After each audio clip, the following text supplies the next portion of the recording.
"You're not on the list," my brother said, about his own wedding, in the house I bought him. That sentence cost him $770,000.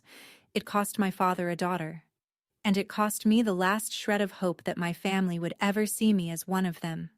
But what they didn't know, what nobody at that 200-guest reception knew, was that the roof over their heads still had my name on it, and I had just signed it away to someone else. Before I go on, please take a moment to like and subscribe, but only if you genuinely connect with this story. Drop your location and local time in the comments. I'd love to know where you're watching from. My name is Sierra. I'm 31. And this is the story of how I lost a family and found myself.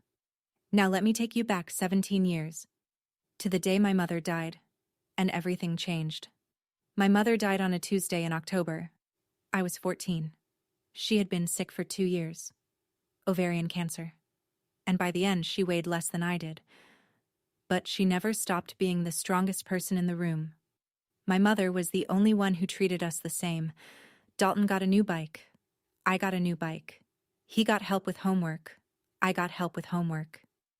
She didn't believe in favorites. She believed in fairness. The funeral was small. Gray sky, wet grass. I remember the smell of lilies and mud. My father stood at the casket with his arm around Dalton. My brother was 16, already taller than Dad. Gerald, that's my father, pulled Dalton close and said, loud enough for everyone to hear, "You're the man of the house now, son." I stood 3 feet away. Nobody said anything to me, except one person. Patricia Callahan. Patty. My mother's best friend since college. She found me standing alone by the back pew after everyone filed out. She crouched down, took my hands, and looked me straight in the eyes. "I promised your mother I'd always have your back," she said.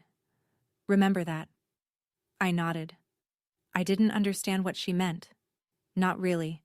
What I didn't know, what I wouldn't learn for years, was that my mother, in her final weeks, had asked Patty to become my legal godmother. She'd signed paperwork.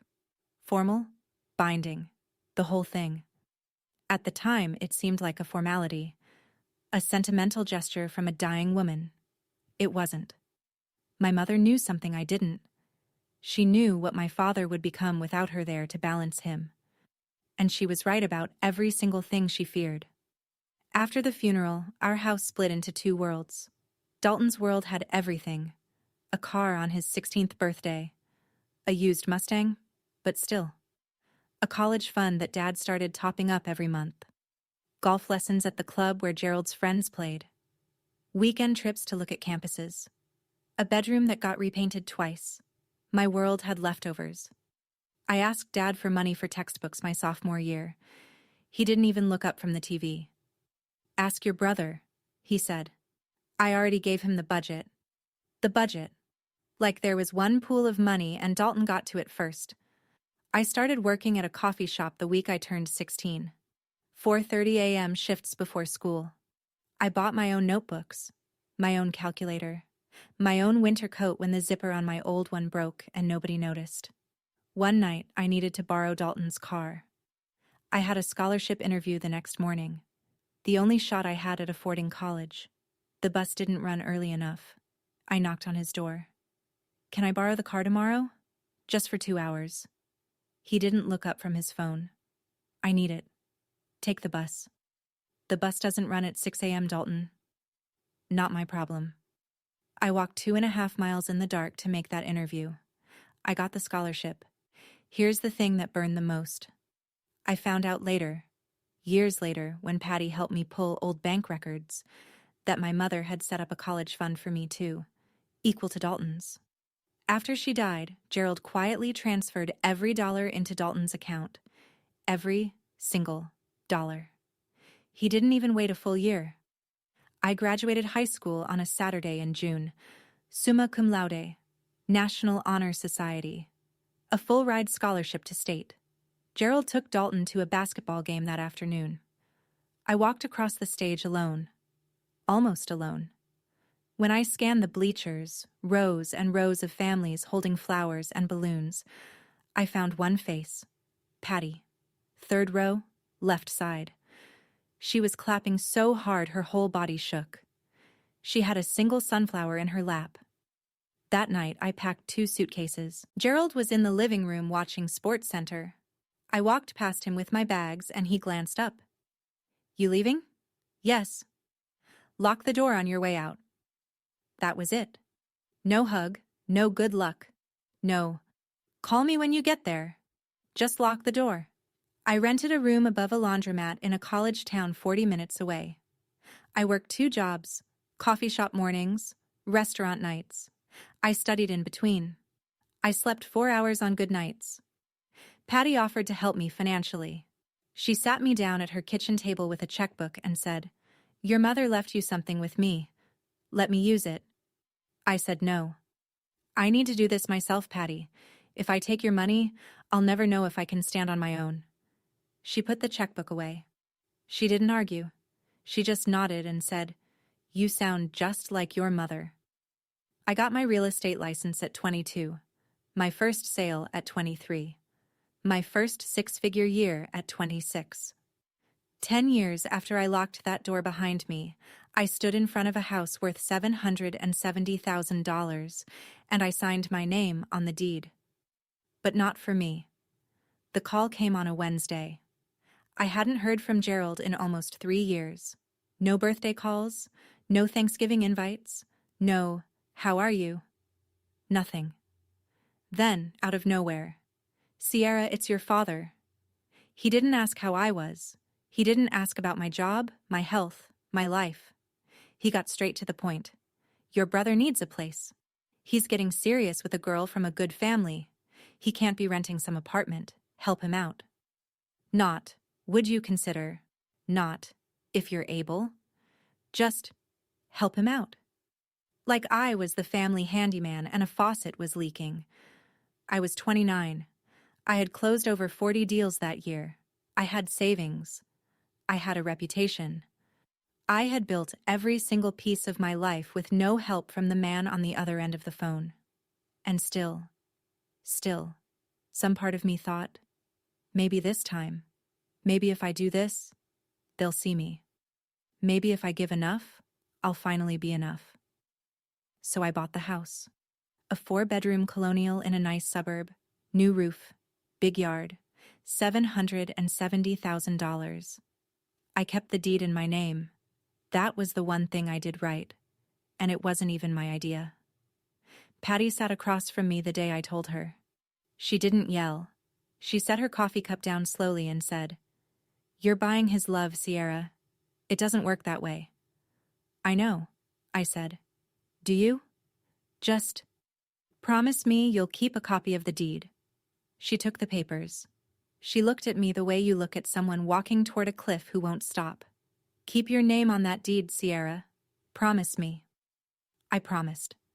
Dalton moved in a week later. He never once asked whose name was on the paperwork. It started small. So small I almost didn't notice. Thanksgiving, the first year after Dalton moved in. I called to ask what time dinner was. He said, "Oh, Nicole's family is coming this year. We don't really have enough chairs. Maybe next time?" Next time. Christmas. "We're heading to the Ashfords this year. Their place is bigger. You know how it is." Gerald's birthday in February. "It's just a small dinner. Didn't want to make a big deal." Every time, a reason. Every reason, just believable enough that I could swallow it if I didn't chew. I chewed. Dalton was dating Nicole Ashford. Her family had money, real money, country club, charity galas, last name on a hospital wing. Nicole was sweet, from what little I heard. Dalton was performing the role of his life, the devoted son from a small, close-knit family. The kind of man a girl like Nicole could bring home to her mother. And I didn't fit that story. He started editing me out. Slowly, carefully, like someone airbrushing an old photo. I found out how far he'd gone on a December night, scrolling through Nicole's Instagram. There it was. A photo of Dalton, Gerald, Nicole, and her parents, standing around the dining table in my house. Christmas garland on the banister I'd picked out. Candles on the mantle I'd paid for. And the caption, Family Christmas at our home. Just us. A small family. And that's all we need. Our home? Small family. I stared at that photo for 30 seconds. Then I screenshotted it and saved it to a folder I didn't have a name for yet. I didn't know why I was saving it. Something in my gut told me to. Something that sounded a lot like my mother's voice. The phone call that changed everything wasn't from Dalton.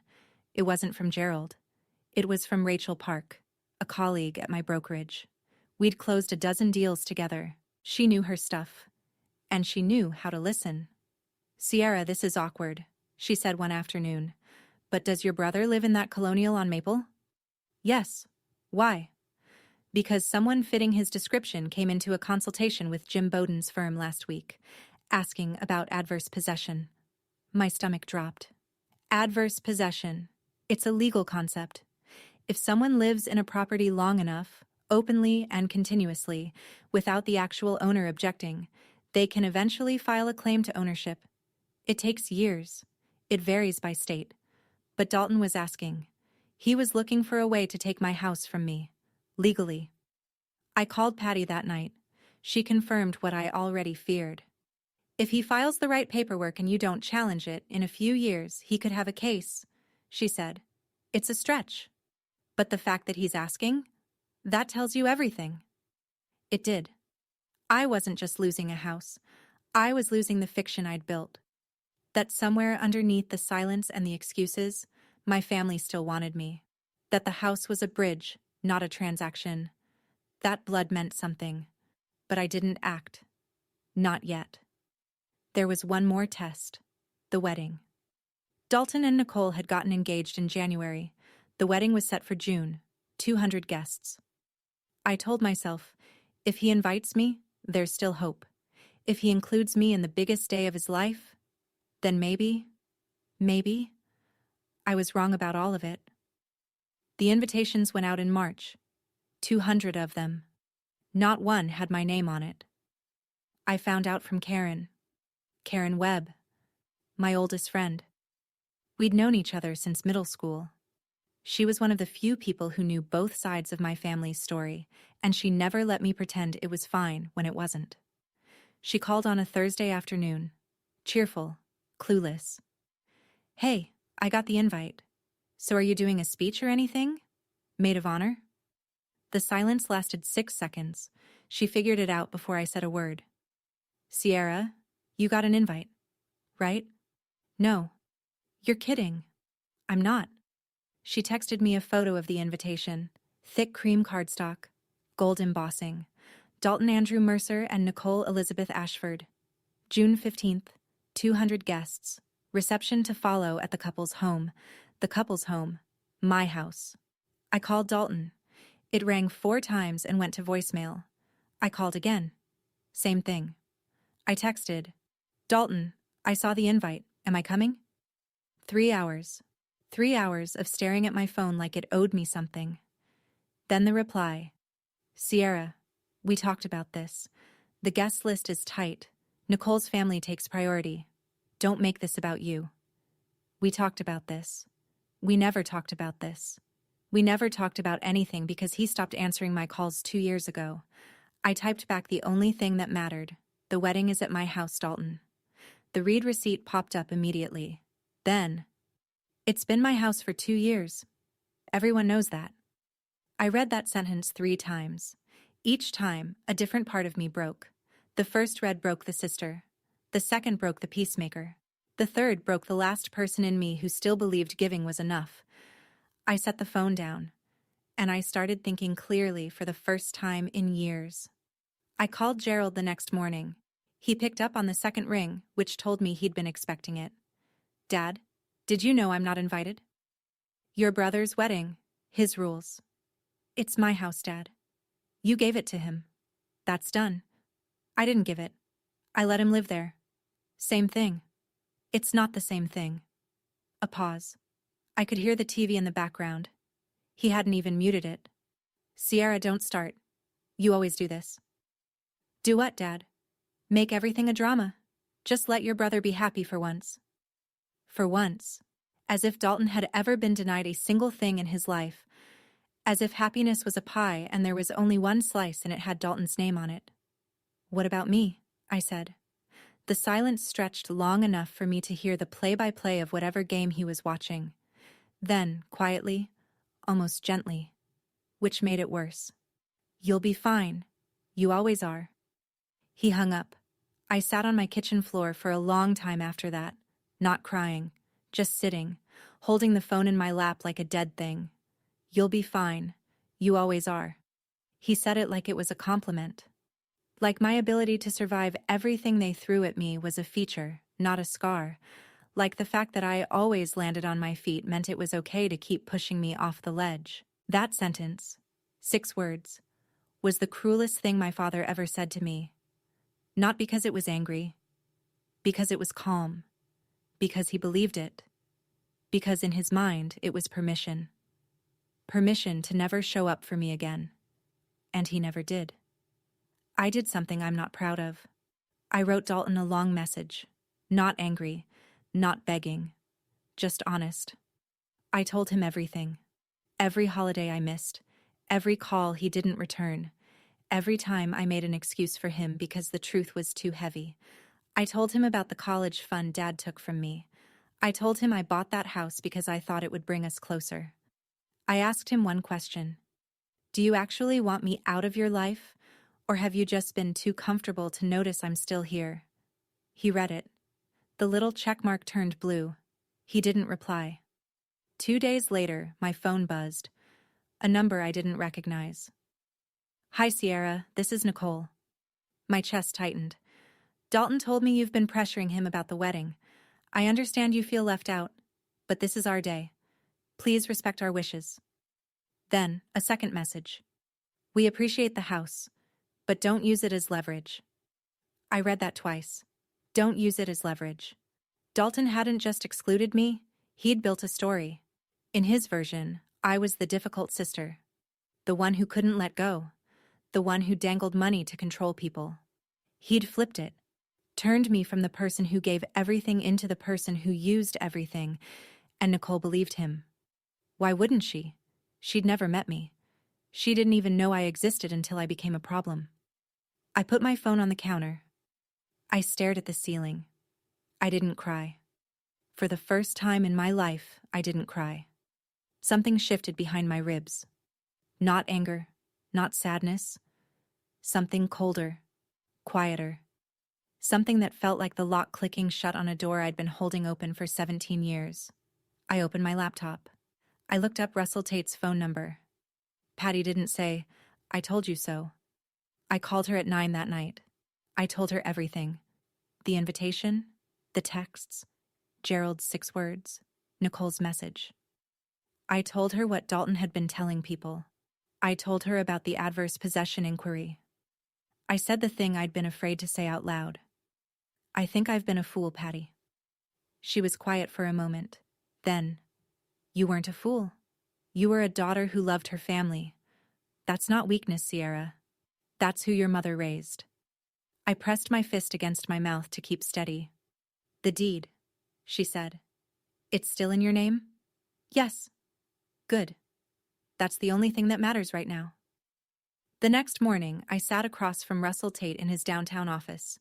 He was Patty's former colleague, mid-50s, reading glasses on a chain, the kind of lawyer who speaks like he's billing by the syllable but means everyone.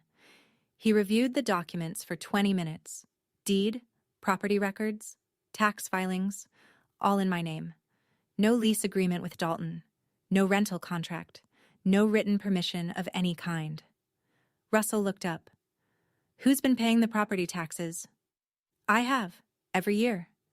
"Mortgage?" "Paid in full at closing. It's mine, free and clear." He took off his glasses. "Ms. Mercer, your brother has no legal claim to this property. No lease, no contract, no equitable interest. Legally, he's a guest in your house, nothing more." A guest. Dalton had been living in a $700,000 home, throwing Christmas parties and planning his wedding there, telling everyone it was his. And legally, he was a guest. I asked Russell one question. "If I sell it, can he stop me?" "No." That word sat in the room like a stone dropped into still water.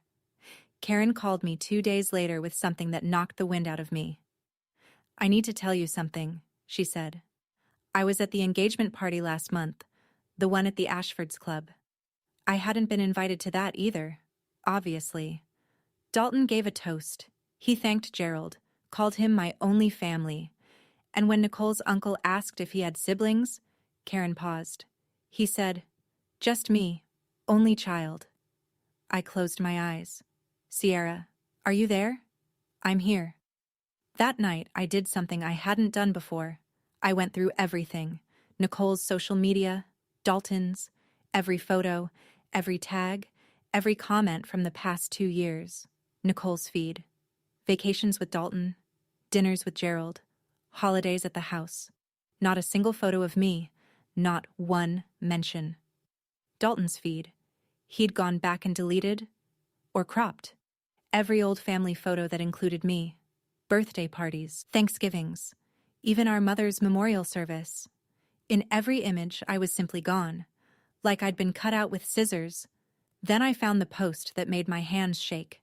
Nicole, 6 months ago. A photo of Gerald at the dining table laughing, wine glass raised. The caption, "So grateful for Dalton's dad Gerald, the sweetest father-in-law. Just us, a small family, and that's all we need." But the post that shattered me was older. Dalton, responding to a comment under a photo of the house. Someone had written, "Beautiful place. How'd you swing it?" And Dalton replied, "Dad helped us out. Family takes care of family." Dad helped us out. He credited Gerald for my house, and Gerald let him. I screenshotted everything, saved it all, closed my laptop. He didn't just cut me out. He rewrote the story. And in his version, I never existed. I sat in my apartment for a long time that night. The lights were off, just the glow of the street lamp through the window, and a framed photo of my mother on the shelf by the door. She was 31 in that photo, my age now, holding me as a baby, smiling like the world made sense. I thought about what she would say if she could see this. All of it. The house, the silence, the cropped photos, the lies. And I heard her voice. Not literally, but the way you hear someone you've loved so deeply that their words live inside your bones. "Don't let anyone tell you you're not worthy." I picked up the phone. I called Russell. "List the house." A pause. "You're sure?" "Once it's done, it's done." "I'm sure." It took 3 weeks. Russell found a buyer, a young family relocating from out of state. They loved the house. They offered full asking price, no contingencies.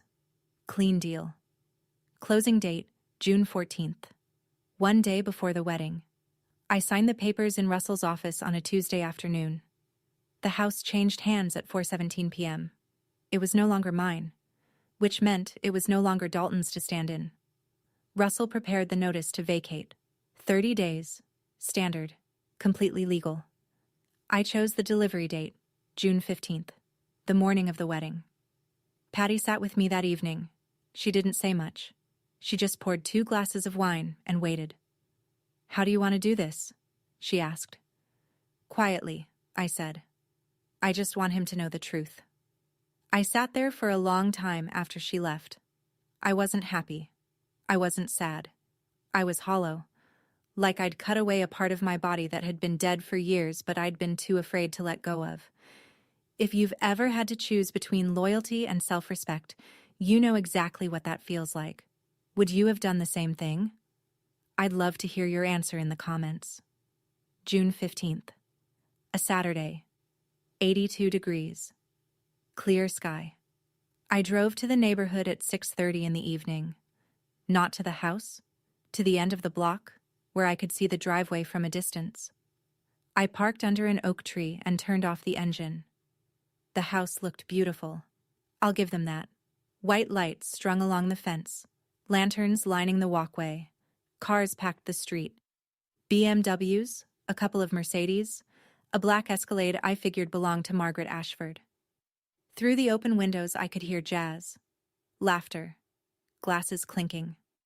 200 people, celebrating in a house they thought belonged to the groom. My phone rang. Karen. I'm inside, she whispered. Sierra, it's gorgeous. The flowers, the food? There's a string quartet on the patio. How is he? Glowing. He's in a gray suit. Nicole looks stunning. They just did the first dance. A pause. Sierra, I'm so sorry you're not here. It's okay, I said, which was a lie, but some lies are just kindness you give yourself. Then Karen said the thing that sealed it. He just gave his speech, thanked Gerald for, I'm quoting, giving me everything, including this beautiful home. Gerald stood up and took a bow. People clapped. I gripped the steering wheel. And Sierra, he said he wishes his mom could be here. He said, she's the only one missing tonight. The only one missing. I was 200 yards away, sitting in a parked car on a public street, listening to my brother erase me in real time from a stage built inside a house I paid for. And according to him, the only empty chair at that wedding belonged to a woman who died 17 years ago. I wasn't missing. I was removed. And now it was time to remove myself from the equation entirely.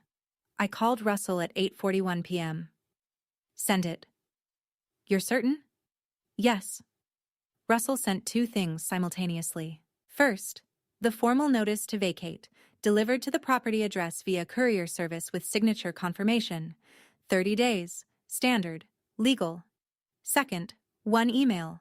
To Dalton, Gerald, and Nicole. All three. One message.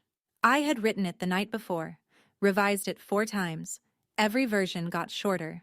The final draft was 6 lines. The property at 114 Maplecrest Drive has been sold. The transaction closed on June 14th. You have 30 days to vacate. Enclosed are 1. A copy of the deed in my name. 2.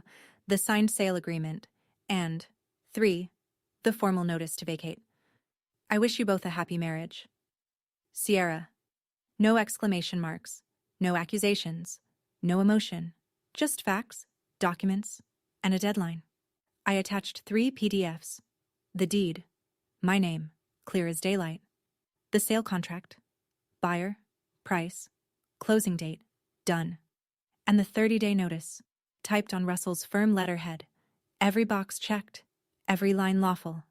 I pressed send at 8:47 p.m. The jazz was still playing. I could hear it faintly through the open windows 200 yards away. Someone laughed. A big, generous champagne laugh. The kind of laugh people do at weddings when they believe everything is perfect. I turned my key in the ignition. I drove home. I didn't check my phone. I didn't call Karen. I didn't call Patty. I didn't look in the rearview mirror. I walked into my apartment. I washed my face. I brushed my teeth. And I got into bed and slept. Deeply, completely, without dreaming. For the first time in months. Whatever was happening inside that house now, it was no longer my house. And it was no longer my problem. Karen called at 9 the next morning. I made coffee first. Then I answered. Sierra. Oh my God. Tell me. She told me. Around 9 p.m., 12 minutes after I sent the email, Dalton pulled his phone from his jacket during a toast from Nicole's uncle. He glanced at the screen. Then he went white. Not red. Not flushed. White. Like the blood left his face all at once. He excused himself. Found Gerald near the bar. Karen was close enough to hear Gerald say, "What do you mean, sold?" Then Dalton hissed something she couldn't catch, and Gerald's jaw tightened like a wire pulled taut. They moved to the hallway. The argument was quiet, controlled, the way men argue when they're surrounded by people they need to impress. But the body language screamed. Gerald jabbing his finger toward the floor. Dalton pressing his palm against the wall like he needed it to stay upright. Nicole noticed. Of course she did. It was her wedding. She walked over in her white dress and touched Dalton's arm. What's wrong? It's nothing. You look like you're going to be sick. She saw the phone in his hand. She took it. She read the email. The hallway got very quiet. Who is Sierra Mercer? Nicole said. Dalton's mouth opened. Nothing came out for 3 full seconds. Then, nobody. Nicole looked at the attachment. The deed. My name. The address they were standing in. The deed says Sierra Mercer. You told me this was your father's house. Dalton reached for the phone. Nicole pulled it back. Margaret Ashford appeared at the end of the hallway. Silk dress, pearl earrings. A face that could read a room from 40 feet.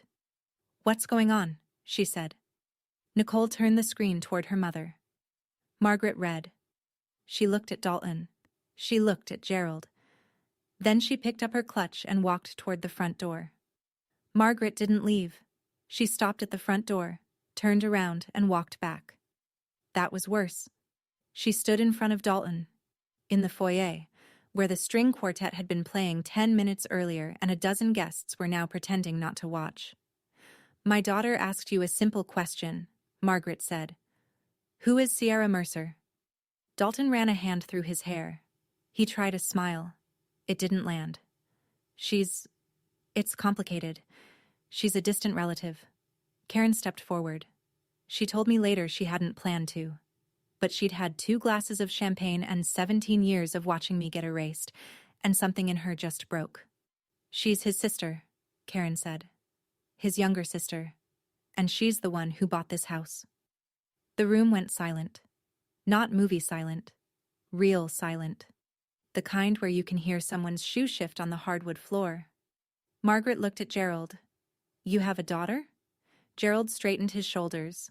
Old habit. This is family business. It became my family's business the moment my daughter married into your lies. That word, lies, landed like a slap. Gerald flinched, physically flinched. I'd never seen him flinch at anything in my life, and I wasn't even there. But Karen described it so precisely I could see it. Nicole stood between her mother and her husband, with a look Karen described as someone watching their house burn in real time. She turned to Dalton. You told me you were an only child. Nicole, let me explain. You told me your father bought this house. It's not what it... What else did you lie about? That question hung in the air. Not just about the house, not just about me, about everything. The entire foundation of their marriage, 1 day old, was cracking in front of 200 people. Dalton's face went through 3 stages. Karen counted them. First, denial. He pointed at Karen like she'd set off a fire alarm. Karen doesn't know what she's talking about. She's Sierra's friend. She's biased.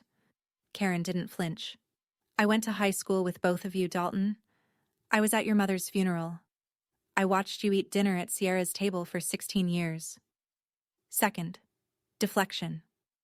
Dalton turned to the room, to the guests, to anyone who would listen, and spread his hands. Sierra's always been like this. She's jealous.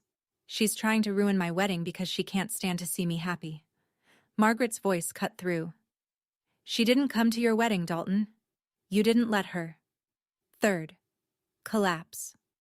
Dalton looked at Gerald, the way a child looks at a parent when the teacher catches them cheating. Help me. Fix this. Gerald didn't move. His mouth was a thin line. His hands were in his pockets. For the first time in my life, in Karen's retelling, Gerald Mercer had absolutely nothing to say. No lecture, no redirect. No, this is family business. Just silence from a man who'd spent 63 years always having the last word. Nicole stood up from the chair someone had brought her. She smoothed the front of her dress. She didn't yell. She didn't cry. She said, very quietly, I need air. She walked outside. 2 of her bridesmaids followed, then her aunt, then her cousin. Then Margaret, who paused at the door and looked back at Gerald with an expression Karen described as the end of something. The DJ had stopped the music 20 minutes ago. Nobody asked him to restart it. Dalton stood alone in the foyer. Guests filed past him in small murmuring groups, collecting coats and purses. Nobody said goodbye. The last car left at 11:14 p.m. Gerald called me at 7 the next morning. Sunday. I was sitting at my kitchen table with coffee and the newspaper. I let it ring twice. Then I picked up. What did you do? His voice was low, shaking, not with grief, with rage. I sold my house, Dad. You ruined your brother's wedding. No, I sold my property.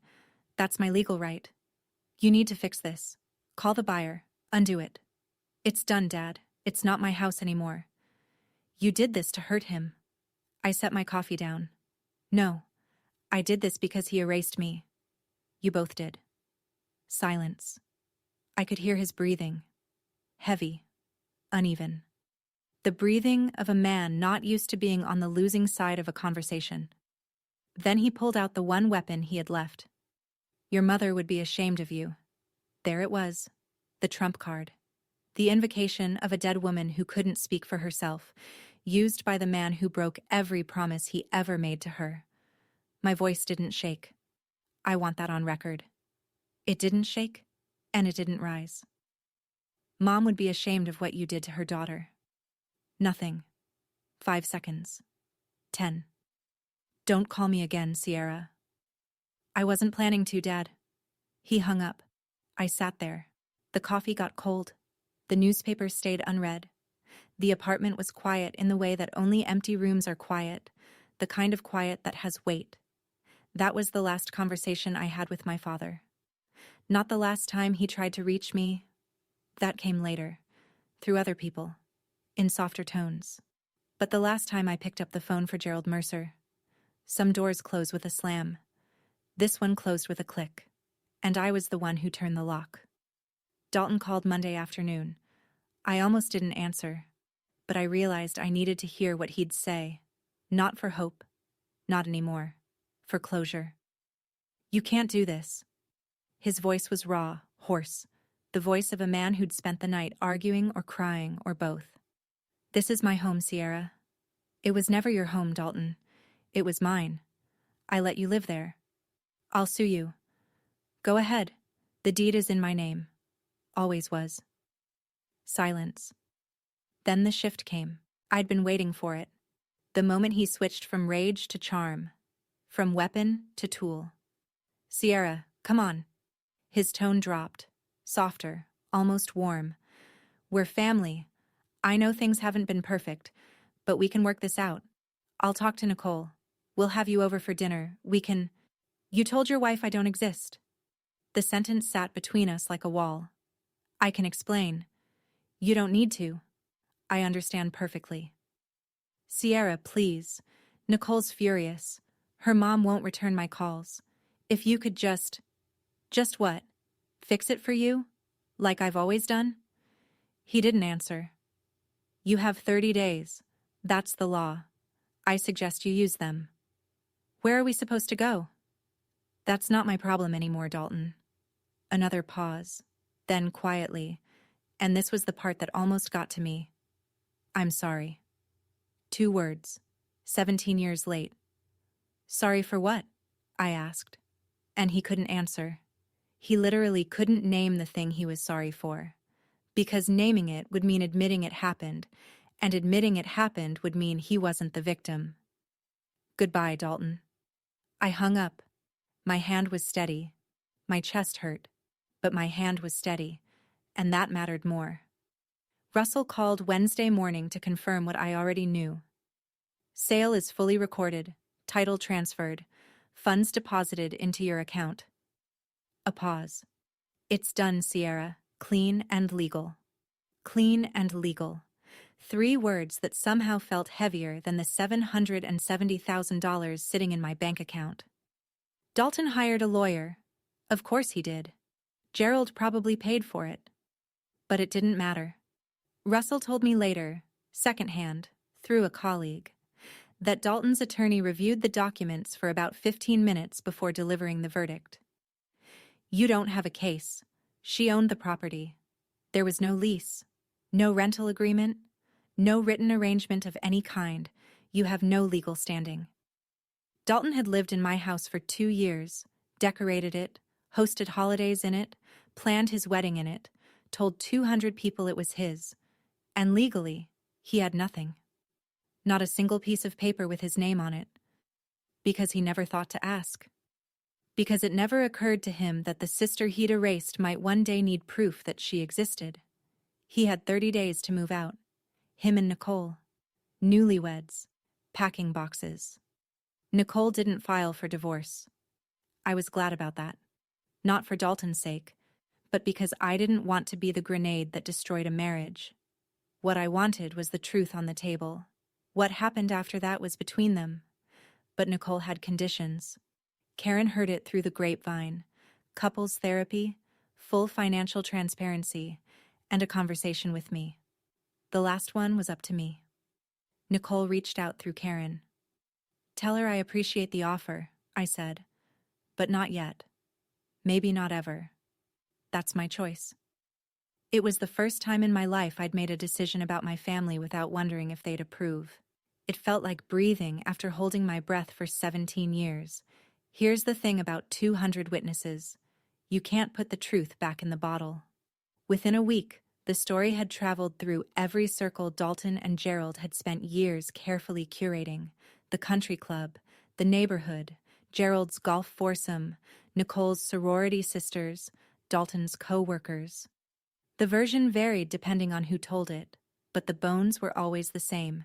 The groom's sister bought him a house, got erased from the family, and sold the house on the wedding day. Every retelling ended the same way: a low whistle or a slow shake of the head. Margaret Ashford told her book club. Karen confirmed this. Margaret's exact words. Reportedly, "If he lied about having a sister, what else is he hiding?" That sentence traveled through the Ashford social circle like a brush fire. By the end of the month, Dalton had gone from great catch to the one Margaret's daughter should have vetted. Gerald took it hardest in public. His golf friends, men he'd known for decades, started asking questions he couldn't answer. One of them, a retired judge named Walter, said it to his face over lunch. "You froze out your own daughter, Jerry? The one who bought the boy his house?" Gerald left the restaurant before the check came. Karen heard that story third hand. But I believe it, because Gerald's entire identity was built on being a respectable man, a good father, a provider.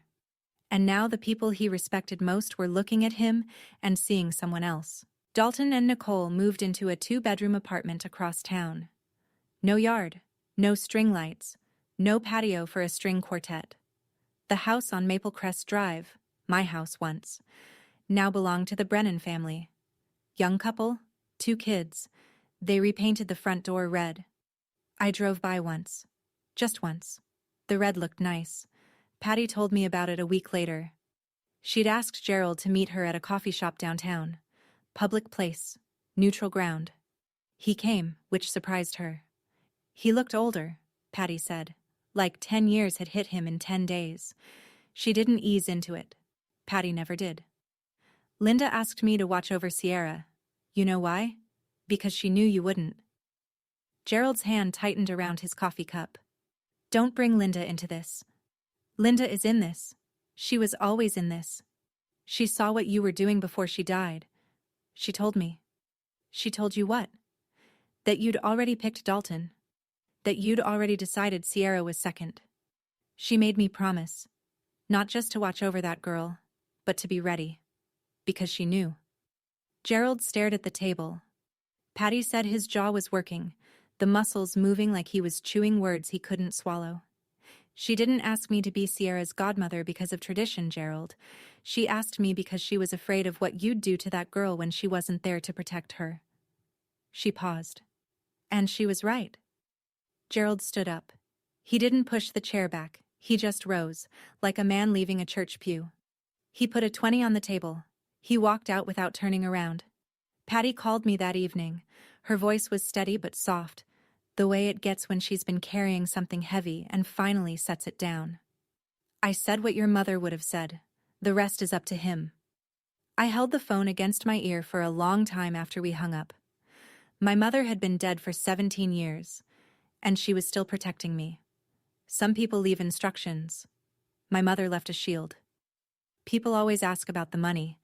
$770,000 is a lot of money. They want to know if I kept it, if I spent it, if it felt like winning. It didn't feel like winning. It felt like a refund. I paid off my remaining student loans. The ones I'd taken out because my college fund was drained before I ever saw a dollar of it. That felt right. That felt like closing a circle. Then I sat down with Patty and Russell and we built something. The Linda Mercer Foundation, a scholarship fund for young women who lost their mothers early and were trying to make it on their own. Not just college tuition, but licensing fees, certification costs, first month rent deposits. The practical things that nobody thinks about when they say, just work hard and you'll be fine. I didn't name it after myself. I named it after the woman who saw 17 years into the future and made a plan to protect a daughter she wouldn't live to raise. Patty handled the legal setup. Russell did the paperwork. I funded it with a third of the sale proceeds. Not a press release, not a gala, not a social media post. Just a form, a bank account, and a mission. With what remained, I bought a house. A small one, 2 bedrooms, a porch, a kitchen window that faces east so the morning light comes in while I drink my coffee. The deed is in my name. Only my name. The day I moved in, I unpacked one box before anything else. Inside was the framed photo of my mother. The one where she's 31, holding me, smiling. I set it on the shelf by the front door. So she's the first thing I see when I come home. This time, I said to the empty room, I bought a house for myself. 3 months passed. Dalton and Nicole stayed together. I heard through Karen that Nicole had laid down her terms, therapy every week, no exceptions, full financial disclosure, every account, every debt, every dollar. And an honest conversation about his family. All of it. No edits. Dalton agreed. Whether he followed through or not wasn't my concern anymore. He sent me a letter, handwritten, which surprised me. 2 pages. The handwriting was messy. The kind that comes from writing fast because you're afraid you'll lose your nerve. He didn't apologize. Not exactly. He said, I know I messed up. He said, I don't know how to fix this. He said, Nicole keeps asking about you, and I don't know what to tell her because I don't know you anymore, and that's my fault. I read it twice. I folded it and put it in the drawer of my nightstand. I didn't write back. Not because I hated him, because I wasn't ready. And for the first time in my life, I let not ready be a complete sentence. Gerald didn't reach out. No letter, no call, no message through anyone. Just silence. The same silence he'd given me my whole life. Except now it was the only language he had left. I didn't wait for him. I was done waiting. Thursday nights became my anchor. Patty and I had dinner every week. Her place. My place. The Italian spot on Elm where the owner knew our orders by heart. Sometimes Karen joined. Sometimes Russell came with his wife. We'd eat. We'd talk. We'd laugh about things that had nothing to do with Dalton or Gerald or the house on Maple Crest. This was my family now. Not the one I was born into. The one I built. And no one at that table ever made me prove I deserved a chair. I'm standing on my porch as I finish telling you this. It's a small porch. Just big enough for 2 chairs and a planter I keep forgetting to water. The house behind me is nothing special. But the deed is in my name. The mortgage is paid, and nobody inside it has ever told me I don't belong. I used to think family meant sacrifice, that if I gave enough money, enough patience, enough silence, the people who shared my blood would eventually see me. I was wrong. Not about the giving, about who I was giving to. I didn't sell that house out of anger. I sold it because I finally believed that I was worth more than a guest room in my own life, that I deserved a seat at the table. Not because I bought the table, but because I'm a person who matters.